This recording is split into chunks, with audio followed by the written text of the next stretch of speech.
Looked outside after we came back from tennis, a dull day, but very, very light wind, so finally an opportunity to fly outside. So I thought I'd take my newest red sports bug, leave the other one with the heavy camera underneath it behind, and just get a feel for what it's like flying Bugs 3 with a Jumper T6SG. So straight away, a smoother feeling, more responsive gimbals, but there is something a bit odd about the yaw. I can't quite figure it out.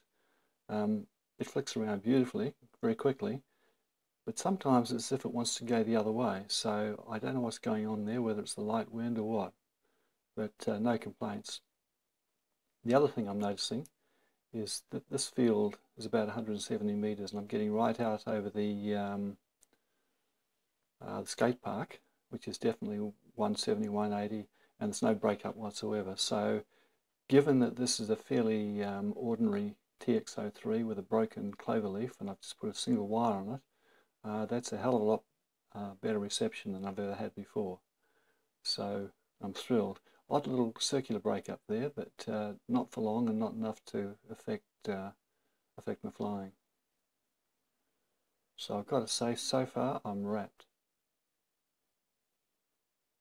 So there's no sound on this recording from the Bugs. You heard the motors all right on the indoor. So I'll stop talking, put an audio track, and enjoy.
Okay, well that's the first outdoor flight in reasonable condition, so I'm just curious now to see what the battery level is at the end of it, because that's the only thing. You really need to take something like this out to check it, and that's pretty good.